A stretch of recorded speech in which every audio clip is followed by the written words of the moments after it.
So today I want to talk to you guys about the gaming industry and why exactly I feel like it's taken such a huge turn, and kind of how I feel like it's kind of went away from more of like just a fun thing to do to more of a business overall in general, not just on the sense of who makes the video games, then also who plays the video games. And of course, a big part of that is streamers. And streamers have helped out a lot because I believe now there's at least over 1 billion people who have connections to the internet, and that's almost 1 billion people who could also be gamers themselves. And a big thing that happens right now is streamers who stream on Twitch or many other platforms. And a big thing about the streamers is these things called stream snipers. And stream snipers are actually quite hilarious to me because the thing about it is they literally wake up in the morning with the thought of, okay, I'm going to hop on this video game and I'm going to watch this person as they play it, get in their games with them, which is a lot of work, I believe. I mean, how in the world do you get into the same game as them? Like, how do you even get all that information to get in there? And they literally wake up with that thought of, I'm going to do this and I'm going to ruin this person's day, either to, like, well, not necessarily ruin the person's day. Maybe it's to ruin the person's day, but it's also maybe just for what I believe people call clout nowadays. And it's just to get, all the attention on yourself. Like, hey, look at me, I killed this person in this video game. Which it's kind of funny to me that this thing still exists. I mean, I understand it does because, it's content, people watch it. But it's also funny to me because people generally do not like stream snipers. Not even the people who view people like big streamers like Tim the Tatman, who I'm a big fan of.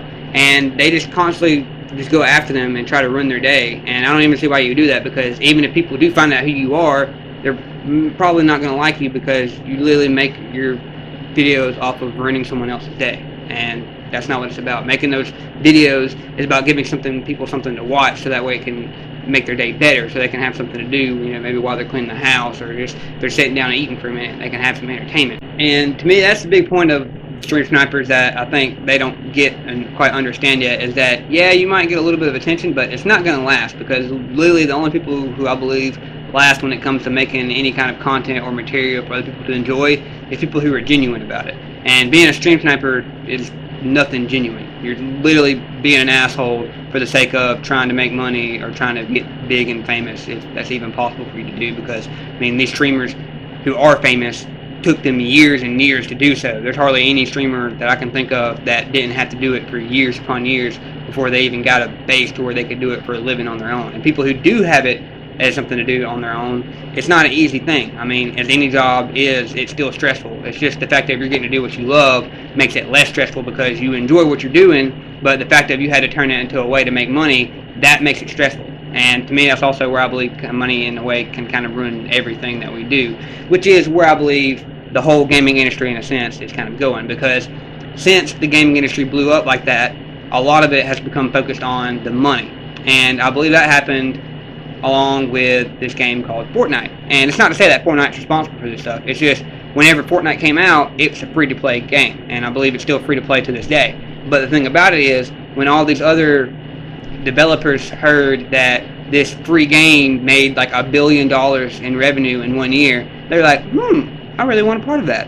So then you started seeing multiple more. I'm sure it wasn't the first Battle Royale. I don't really know the history on all the Battle Royales, but it just made Battle Royales very, very popular. And it's to the point now where almost every game developer and any series that you're in is trying to make a Battle Royale.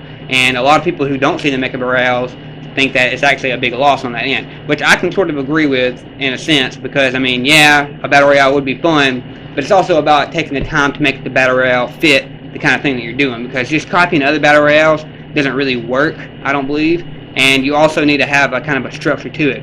And the reason why I say that is because a lot of games now are turning into, I believe, Battle Royales and RPGs, and I think that's a big loss on certain games. Like, for me, I'm a huge fan of Assassin's Creed. And to me, I think Assassin's Creed made a completely wrong turn when they started going towards RPGs. Now, a lot of fans don't feel that way. They say that, these new games are the best ones.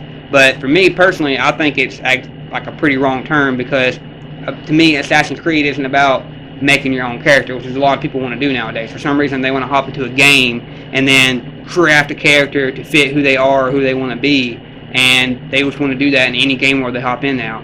And I think that is not a good thing, because to me, Assassin's Creed was never about becoming your own character. To me, Assassin's Creed was about a story and figuring out who that person was, and like inside the change of who they were and how they became who you know them to be at the end of the video game, or in the case of Ezio, at the end of the trilogy of video games. And to me, that's where I find it also kind of funny, because people want to spend a lot of time in video games crafting their own character, which I think if you took that energy and put it into your actual daily life and crafted who you want to be in the real world, that would actually be a lot more useful and a lot more time wisely spent. Because to me, video games should be about the fun, and that's where I'm getting to is I believe there's been a lot of fun sucked out of video games because of everyone wanting to be streamers and make money off of it and have it be the way that they provide for their lives. And there's nothing wrong with that. It's just, I think that's where the developers and the consumers are kind of messing it up, because some consumers are like, oh yeah, we really want this, you should really do this. And then some developers just don't care, and they're like, we're making what we want to. And the big thing I hear about is this new Halo that's coming out. This Halo, I think it's Infinite. And apparently it's coming out and it's being an RPG. And from all the people I know who are fans of Halo, none of them really want this. To me, they really say all they want is another Halo game. Like, don't give them a battle. Like, I hear some people say battle royale. Like Tim the Tatman, I heard him talk about how he didn't think that them making a battle royale for Halo was kind of an L, which he could be right. I mean, a battle royale for Halo could be completely different. If they took the time and made it really well, it probably would blow up, and I'm sure people would buy it just because it'd be a Halo game. But to me, it's also, if they just made another good Halo game, people would join that too, because Halo has its own set of games and its own modes, and it's just its own universe that people love to delve into. And with what I was saying with Assassin's Creed, I personally think them going to RPG is where they messed up. I mean, I personally haven't played an Assassin's Creed game that I really loved since Unity. And Unity, I think, was a big step in the right direction, because they made it multiplayer, and it was literally like a giant sandbox. You literally invite one or three up to like 1 to 3 of your friends, and you literally hop into a world and you could run around Paris together and do all kinds of shit, help out. They had a bunch of community things you could do where you interact with the civilians and you get assassin points, and it made it feel interactive. It made it feel like you were actually an assassin, and yeah, you could kind of customize in a way, but you were still like that character. Like, that character still had a journey, and you could just do stuff on the side that necessarily you wouldn't find like in a movie. Because I always say that, to me, that's how Assassin's Creed games were. Like, it's like the best like thriller like action movie you could ever watch. It's just you got to control a lot of the action, and you got to like go into depth with the character, and they put a lot of detail into that, because I mean, if I remember correctly, every assassin looks different, has their own walk, has a different kind of way of how they parkour. It's just really, really in-depth game, and that's where I believe they mess up, is all the money, because games are also being spit out like crazy, and whenever you're spitting games out that fast, they don't really do well. And to me, RPGs is where they mess up, because as far as I'm concerned, I've never played an RPG that I love more than Elder Scrolls. And as you can tell, Elder Scrolls doesn't release a video game every year or every 2 years. I mean, the last time we got an Elder Scrolls release was in 2011 with Skyrim, and it still smashes the record, and I know people who still play that to this day. And when the new one comes out, I mean, I don't own an Xbox, but you can bet your sweet ass I'm going to go buy an Xbox, because that game is going to be fucking amazing, and I'm going to definitely want to play it. Now, the last series I'm going to touch upon is Call of Duty. And Call of Duty has really been ramping out the games every year since, I think, like 2007 or 8, somewhere around the Modern Warfare 2 World at War era. And the thing about that is, if you ever talk about Call of Duty, no one will say, or at least that I know, says that anything was better than Modern Warfare 2. Like, when people talk about Call of Duty, the holy grail is Modern Warfare 2. Nothing beats that in anyone's opinion. And the fun thing about that is how ever since then, Call of Duty hasn't even tried to go back and try to make anything close to like what that game was. They've just been trying to make new things, which is good, because you don't want things to always be repeating. But it's also, you can tell that they're just trying to spit it out and make as much money as possible. And with that, I will say, comes the new game Warzone, which Warzone is free to play, and it is a battle royale. But the thing about it is, now they have gotten, I think, all of their developers working on that one game. Why? Because it's so successful.